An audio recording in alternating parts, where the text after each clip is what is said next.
Olá pessoal, tudo bem? Então, no nosso vídeo anterior, nós estávamos vendo sobre as linhas de operação numa coluna de destilação fracionada para o método de McCabe-Thiele, né? E nós chegamos a um problema que nós não conhecemos esse valor DLM. Então, o que fazer aqui? Trabalhar, né, com a linha de operação da alimentação. Então, já que nós não conhecemos LM, né, para traçar a linha de operação de esgotamento, vamos traçar a linha de operação da alimentação e no ponto onde ela cruzar a linha de operação da retificação, a gente sabe que vai ser um ponto em que a linha de operação de esgotamento deverá cruzar também. Vamos dar uma olhadinha então comigo? Essa linha de operação se chama linha de operação da alimentação. E para começar essa análise aqui, nós vamos ver o que nós temos naquele prato M ou no prato N. Lembrando que esse prato é onde a seção de esgotamento encontra a seção de retificação. Então, eu tenho no prato N entrando um líquido da corrente N-1, entrando vapor da corrente M mais 1, saindo o líquido da corrente M e saindo vapor do prato N. Tá?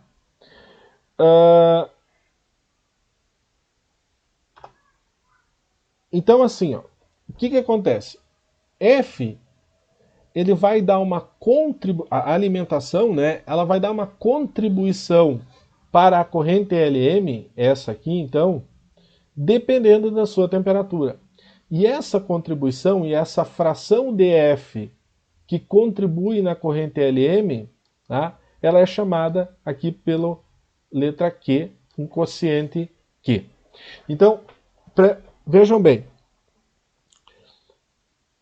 se F contribui, né, se parte de F vira líquido quando ingressa na coluna, a corrente LM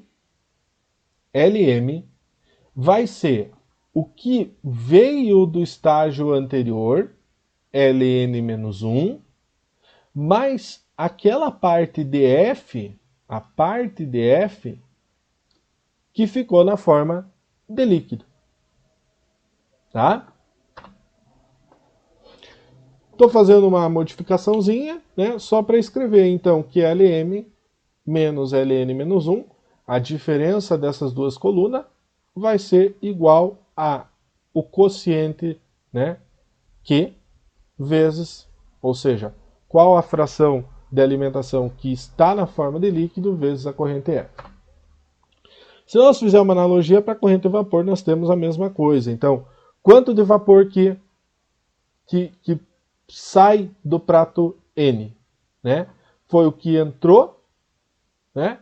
O que entrou de vapor, menos a parte que não virou líquido da alimentação. Então, se a parte que virou líquido é Q vezes F, o que não virou líquido é 1 menos Q vezes F. Tá? E se eu fizer uma modificaçãozinha, então eu tenho que essa diferença vai ser igual a 1 menos Q vezes F. Então, vejam bem aqui. Qual é a diferença entre o que tinha no prato Ln-1 e o que tinha no prato Lm? A quantidade de alimentação na forma de líquido. Qual é a diferença do que tem no vapor na corrente N menos o que tem no vapor na corrente M-1? A parte da alimentação que ficou na forma de vapor. Que foi na forma de vapor.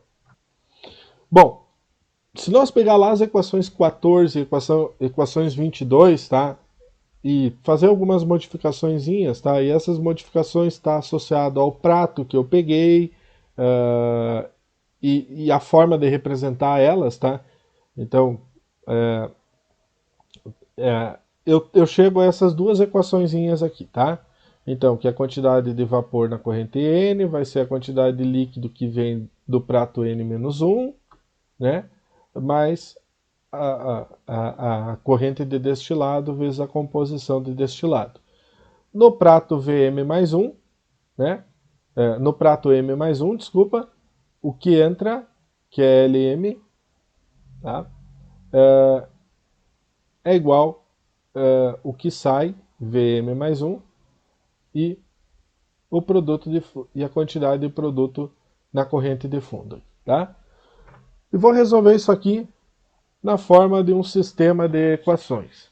Então olhem aqui, ó. Olhem bem. Tá? Multipliquei lá a primeira equação por menos 1, tem um valor negativo aqui em Vm. Então fica Vm mais 1, né? Menos Vn, e aqui eu tenho y. Por quê? Porque eu estou tratando de quem? Do prato de alimentação. Tá? Então aqui eu tenho direto YA no prato de alimentação. Tá? Agora eu fixei aqui o meio da coluna e não importa mais se ele é M ou ele é N. Ele é um prato que divide a coluna em seções de esgotamento e retificação. Tá? Da mesma forma aqui, LM menos LN menos 1, né? E somo esses dois termos aqui, diminuo a soma desses dois termos. Tá? Bueno, se vocês voltarem lá nas equações 26 e 27, vocês vão ver que o quê? Isso aqui é o quê? Isso aqui é o quê? Está associado à diferença a quantidade de alimentação na forma de vapor. Lá da equação 27, desculpa. E esse termo aqui está associado ao quê? A quantidade de líquido na alimentação. Ou a parcela da alimentação que virou líquido. Então, esse termo aqui está associado à parcela da alimentação que virou vapor. E esse termo está associado à parcela da alimentação que virou líquido. Tá? E esse último termo aqui, o que é? É o meu balanço global, é o meu balanço da coluna. Tá? Então, isso aqui é o que sai no topo e o que sai na base. Se o meu sistema é contínuo, o que sai no topo mais o que sai na base tem que ser igual à minha alimentação.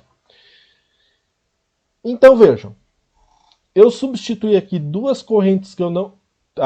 quatro correntes que eu não conheço em função de uma que eu conheço, que é o meu parâmetro de entrada do meu problema, a alimentação. Tá? Que é o que eu fiz aqui na equação. Se eu dividir todos os termos, deixa eu só voltar aqui, tá? Então olhem só. Então, vamos voltar aqui. Q menos 1 vezes F, YA. Q vezes F, XA. E F vezes XF, aqui esse termo. Tá? Então tá aqui. Então olhem só, apareceu F em todos os termos da equação. Então o que eu faço? Sumo com eles. Divido toda a equação por F e faço eles sumirem. E aí eu reordeno essa equação, ou seja, só passo isso aqui para o outro lado. Para quê? Para ficar y em função de x. A nossa terceira reta de operação. Nesse caso, a reta de operação da alimentação. Então, de novo, eu tenho um coeficiente angular, Q dividido por Q menos 1, menos um coeficiente linear, F dividido por Q menos 1. Lembrando que F é um parâmetro de entrada, então é um parâmetro que eu conheço do meu problema. Tá? Bem, mas agora falta a gente ver o que é esse F, o que é, na verdade, esse Q. E para isso a gente recorre lá à termodinâmica. Tá? Na termodinâmica, esse Q ele pode ser medido como um título de uma mistura. Tá? E o título de uma mistura, ele relaciona, ele é dado pela... aliás, ele é 1 menos o título, porque ele é a quantidade de líquido, e o título de uma mistura de um vapor saturado Ele é a quantidade, está associado à quantidade de vapor no vapor saturado. Então, olhem só. Se nós fizermos uma analogia a isso, eu tenho o quê? Que a quantidade de energia necessária para evaporar 1 mol na condição de alimentação, ok? Dividido pelo calor latente da minha alimentação, vai dar o meu título. Então, se eu tiver como líquido saturado, por exemplo, tá? Se eu tiver como líquido saturado HV menos HL. Então, a parte de cima vai ser o próprio calor latente. E o Q vai ser igual a 1. Se eu tiver como vapor, né? Vapor saturado, HV menos HV. 0. Q igual a 0. Tá? Então, essa relação ela pode ser aproximada ao inverso, né, do título de um vapor saturado. Só que o que acontece? Esse valor de Q ele pode ser maior ou menor do que 1. Depois nós vamos observar. Por exemplo, se é frio, eu vou precisar mais calor aqui na parte... Se o líquido está frio, subresfriado, essa parcela aqui vai ser maior do que essa parcela aqui de baixo. Por quê? Porque eu vou ter que ter calor sensível para aquecer o líquido, mais calor latente para evaporar. Se o vapor estiver superaquecido, essa parcela aqui de cima vai ser negativa. Por quê? Porque a entalpia da alimentação vai ser maior do que a entalpia do vapor. Então vai ser negativo, Q vai ser menor do que 1. Então depois nós vamos dar uma olhadinha nos valores de Q. Então, pessoal, o que acontece? Esse valor de Q, ele vai ser o quê? A inclinação da minha linha de operação da alimentação. Vamos dar uma olhadinha lá no problema, então, se a gente consegue definir, a partir dos dados do exemplo do Jacob, se a gente consegue definir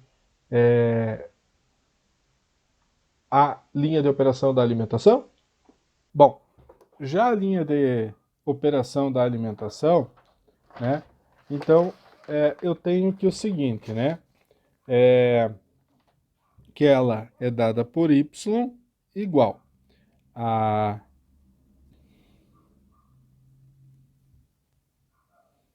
y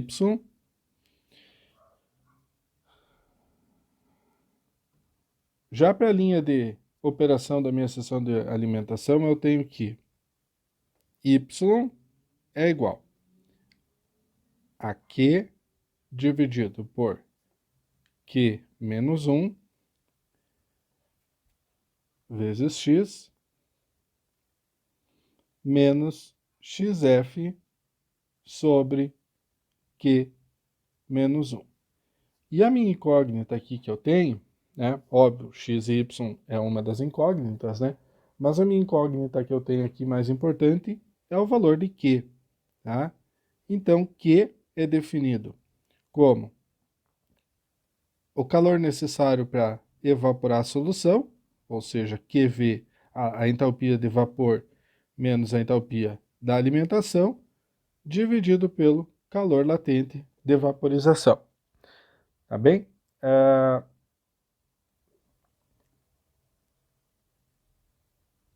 Bom, então, assim, o calor latente é dado no problema. O calor latente é dado no problema. Então, o calor latente foi dado como 32.099 kJ por quilomol Kelvin. Tá? O que está me faltando é a quantidade de calor sensível, de calor total que eu vou precisar na minha alimentação. Então eu vou dividir essa porção de energia em duas. Uma etapa seria o calor latente, né? Ou seja, para transformar de líquido saturado para vapor, tá? Mais uma parte que está associado ao aquecimento da alimentação até a temperatura de saturação.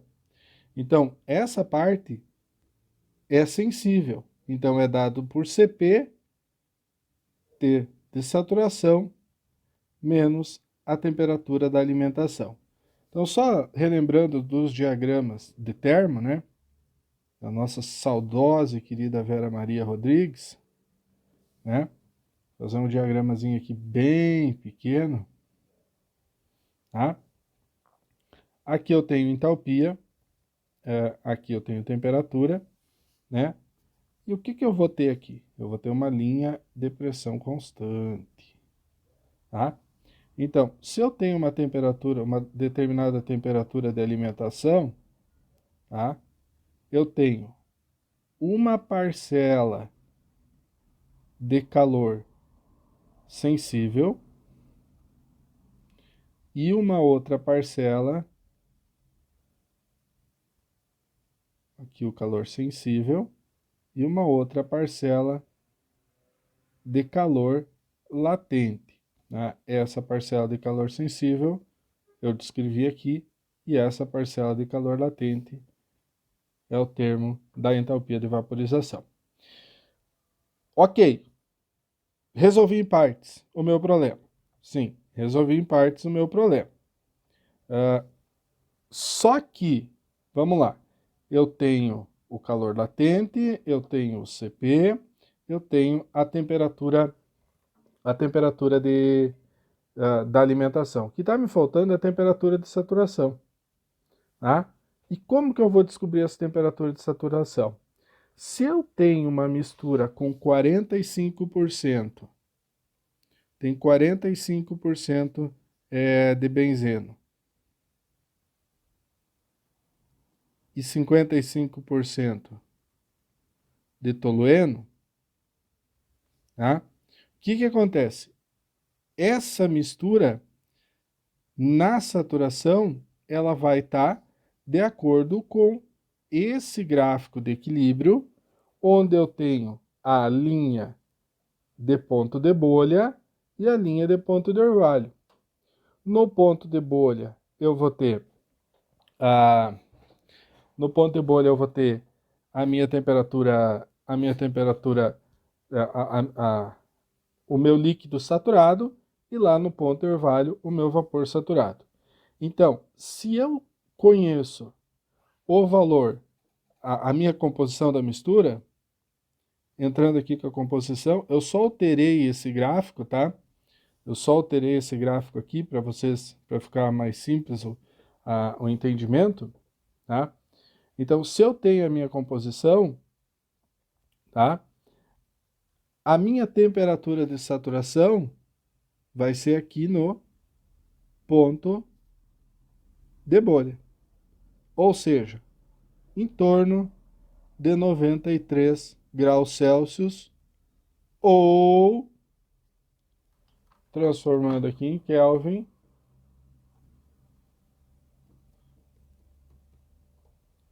366,15 Kelvin, tá?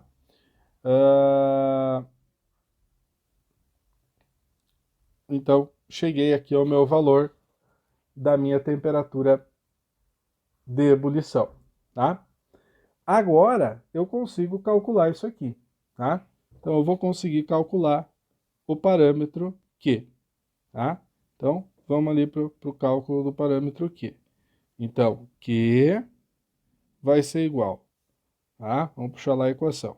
O calor latente, 32.099, 32.099, mais o Cp, 159, vezes temperatura de saturação, 366,15, menos a temperatura de alimentação, 327,6. Então vejo que a temperatura de alimentação está abaixo da temperatura do ponto de bolha. Então isso quer dizer que o quê? Que o líquido está subresfriado e o Q, por consequência, vai ser maior do que 1.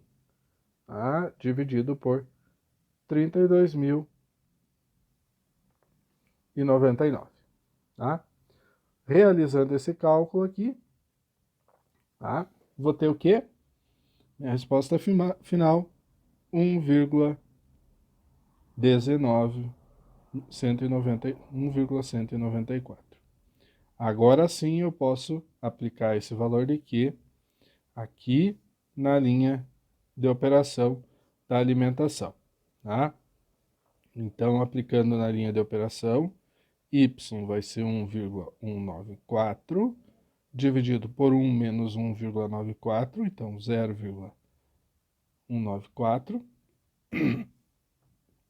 vezes x, mais xf, ou seja, a quantidade da alimentação, 0,45, dividido por 0,194. Tá? Resolvendo isso aqui, eu vou ter que y é igual a 6,15 vezes x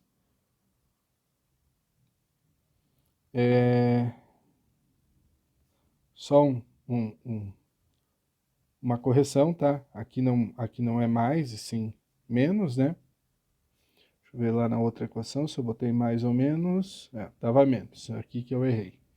Então, vezes x menos 2,15, tá? E aí o que eu vou fazer? Eu vou chutar um valor de x, né? Chutar um valor de x para ter um y, tá? E para facilitar meu cálculo, tá? Eu vou chutar um valor não tão distante. Então eu vou fazer para x igual a 0,5, da onde eu estou fazendo, né? Y igual a... E aí o valor vai dar 0,76. Então olhem só, para x igual a 0,5, a minha reta vai passar em y igual a 0,76, tá? Então vamos lá, voltamos lá para o gráfico. Tá? Voltamos para o diagrama para resolver. Então, um ponto da linha de operação da alimentação está ali, já conhecemos. Tá? O outro ponto, então, é quanto? Com x igual a 0,5, vou traçar aqui. Mais ou menos, né? Y igual a 0,76. Então, veja, tenho dois pontos, o que eu tenho que fazer agora? Juntar esses dois pontos através de uma reta. Vamos tentar melhorar aqui essa reta, vamos puxar um pouquinho mais para baixo para ficar visível. Para cima.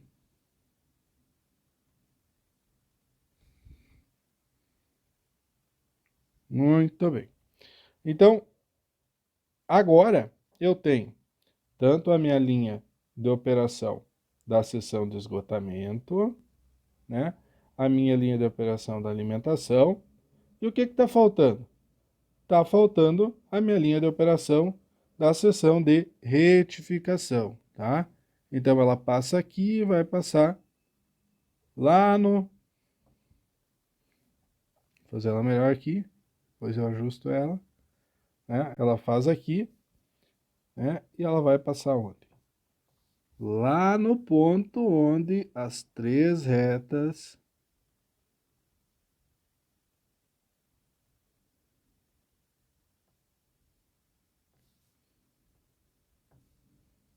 vão se encontrar, tá? Com um pouquinho de dificuldade aqui, só um pouquinho.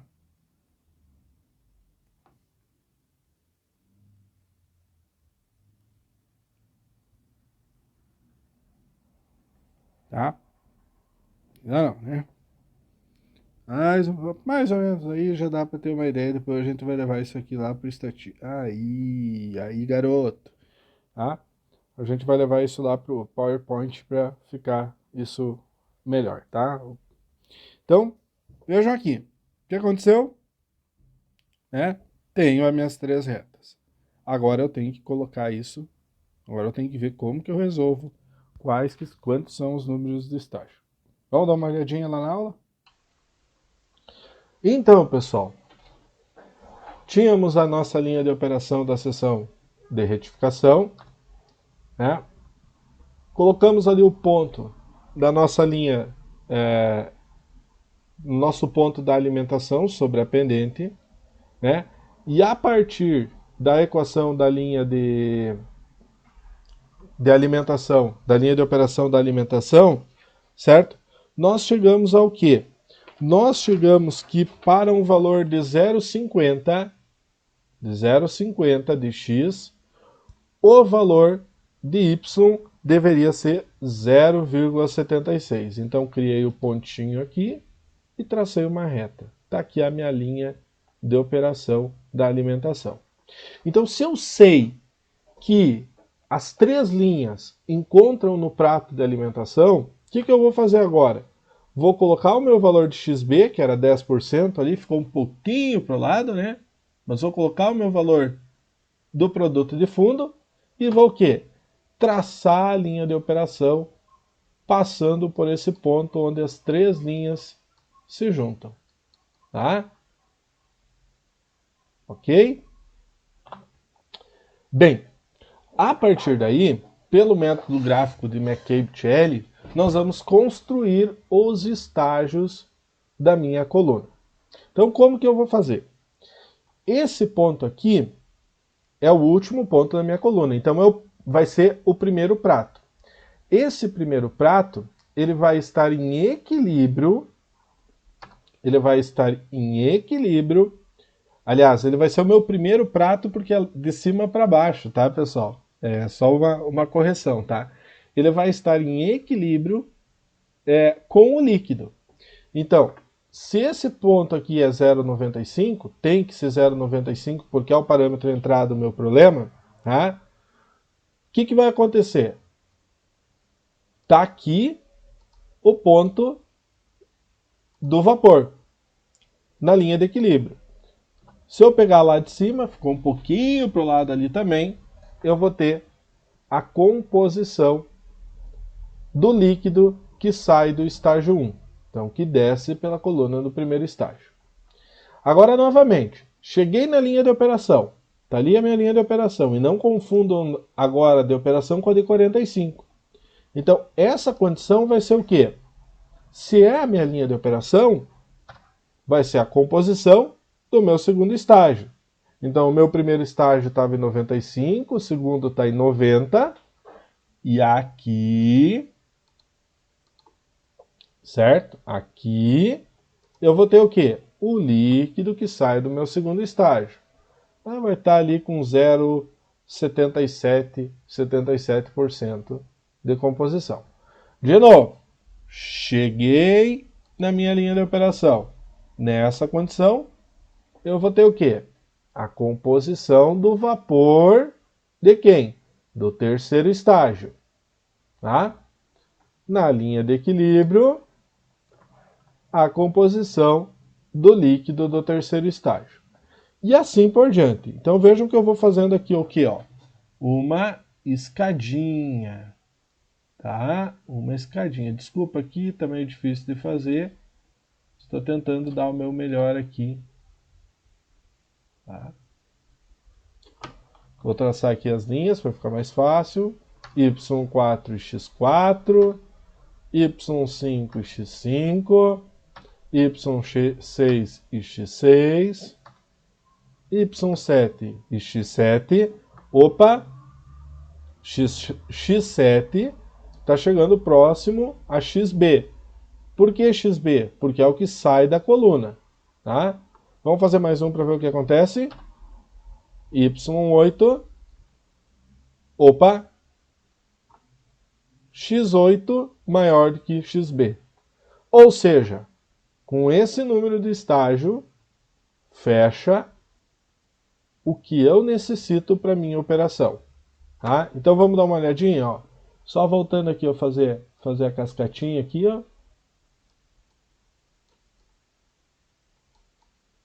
Tá? Com uma régua em casa fica bem melhor. Sugiro que vocês imprimam isso aqui na hora de fazer. Então vai dar 7, alguma coisa, tá? No livro ele diz 7,6 estágios como resposta. não existe 0,6 estágios, né? Então seriam 8 estágios, né? Sobrando aí um pouquinho, tendo um pouquinho de folga.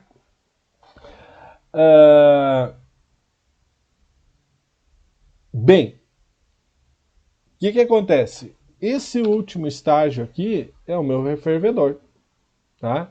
Então seriam 7 pratos mais o refervedor, porque o refervedor é considerado um estágio de equilíbrio, tá? Então seriam 7 pratos mais o refervedor necessários, ó. Aqui o primeiro, o segundo, o terceiro, o quarto e o quinto. E o sexto e o sétimo e o refervedor, tá? Professor, e a alimentação? Aqui, ó. A alimentação vai acontecer aqui no quinto prato da coluna, tá? Em cima do quinto prato da coluna. Bem, pessoal, para finalizar essa parte, nós vamos ver um pouquinho sobre o quê? Sobre o efeito da temperatura no líquido da coluna. A gente já começou a ver isso,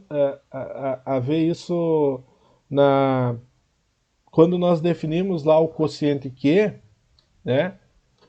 Lá na parte da linha de operação da alimentação.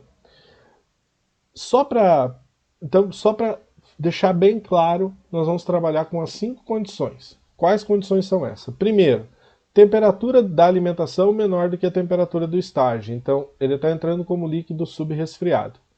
Se ele está subresfriado, essa parcela aqui é maior do que essa parcela. Por quê? Porque eu preciso de calor latente mais um pouquinho de calor sensível, tá? Mais um pouquinho de calor sensível para chegar, para provocar a evaporação, tá? Ou seja, nesse caso, o Q é maior do que 1. E se o Q é maior que 1, que é o caso do exemplo anterior, né? A minha reta tem um quociente de inclinação aqui maior do que 1, tá? A reta de operação da alimentação. Então prestem atenção nessa reta aqui. Ó, inclinação da reta maior do que 1, tá? Inclinação positiva. E nesse caso, então, a corrente LM vai ser Ln-1 mais toda a corrente F aqui, mais um pouco vai ser maior do que Ln-1 mais F. O segundo caso é a temperatura do fluido da alimentação está igual à temperatura do estágio, porém esse material, esse componente, né, está na forma do quê? De líquido saturado, tá? Então ele está na forma líquida na temperatura de saturação, tá? Então nesse caso, essa parcela aqui de cima é igual a essa parcela aqui de baixo. A quantidade de calor que eu preciso para evaporar é o próprio calor latente se o líquido está saturado, tá? E aí nós vamos ter o quê? Que o Q é igual a 1. Se isso é igual a isso, o Q é igual a 1, né? Então, Q é igual a 1, a inclinação aqui tende ao infinito, tá? A inclinação tende ao infinito, tá? E eu vou ter então o quê? Que tudo que entra, né, vai acabar descendo pela coluna.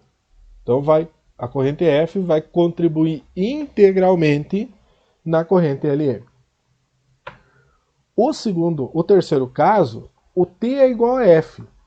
Porém, ele é uma mistura de líquido mais vapor. Então, está na região de saturação, mas ele está como uma mistura de líquido mais vapor. Tá? Nesse caso, a entalpia, a quantidade como ele é uma mistura de líquido e vapor, a quantidade de calor que eu preciso para evaporar, ela é menor do que a quantidade de calor, do que o calor latente de vaporização. Por quê? Porque parte já está na forma de vapor, né? Então, eu não tenho que evaporar toda a alimentação. Parte já está na forma de vapor, eu não preciso tudo isso, tá?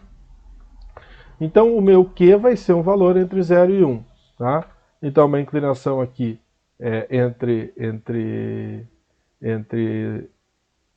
0 e 90 graus negativos aqui, né, para a esquerda, entre 0 e 90 graus no quadrante esquerdo, tá?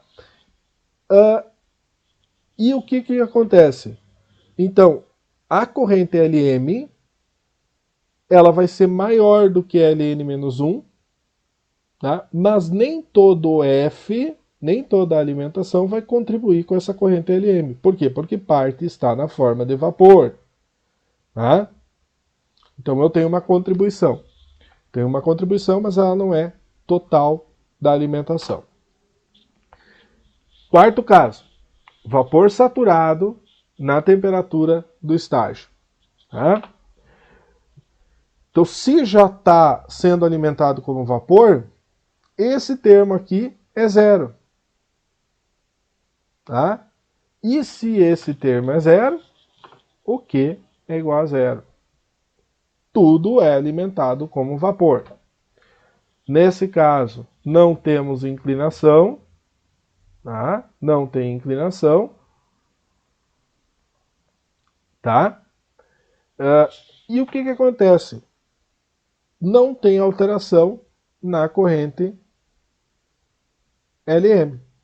Por quê? Porque toda a alimentação vai pro vapor. Tá? E o último caso é se essa alimentação fosse um vapor superaquecido, ou seja, a temperatura fosse maior do que a temperatura do estágio. Nesse caso, se vocês resolverem isso aqui, vocês vão ver que o quê? Que o HF, a entalpia da alimentação é maior do que a entalpia do vapor. Então esse termo aqui dá negativo. Se esse termo dá negativo, o Q vai ser menor do que zero. Então, a inclinação nesse caso vai ser negativa, tá? O Q negativo, vai ter uma inclinação negativa. E o que vai acontecer? Obviamente que toda a alimentação vai na forma de vapor, mas ela vai fazer o quê? Ela vai pegar um pouco dessa corrente L e jogar para cima. Porque parte dessa corrente L vai vaporizar para quê? Para que essa entalpia fique igual em equilíbrio à entalpia do vapor. Então lembrando, como é um prato de equilíbrio, tem que estar tudo em equilíbrio. Por consequência, a corrente LM, se parte do LN evaporou e nada da alimentação veio para a seção de esgotamento, a corrente LN vai ser menor, a corrente LM vai ser menor do que a corrente Ln-1. Em síntese, então, pessoal, chegamos a uma linha de operação da seção de retificação. Perfeito. Chegamos a uma equação da linha de operação de esgotamento, mas qual é o problema dessa equação? Que nós não conseguimos descobrir qual é o valor de LM, então nós não podemos usar ela no método gráfico. Para isso, tivemos que elaborar uma terceira equação, a equação da linha de operação da alimentação, desculpa o errinho ali, de alimentos, tá? Da alimentação. Galera da engenharia de alimentos, aí lembrei de vocês agora, tá? Da alimentação do meu material. E essa linha de operação dependendo do quê? Para não ser redundante, ou sendo redundante, do quê? E o que é o quê? Uma propriedade associada à temperatura ou à condição de alimentação da minha corrente F no meu sistema de destilação. Beleza, pessoal? Chegamos até aí? Juntos? Valeu? E até a próxima.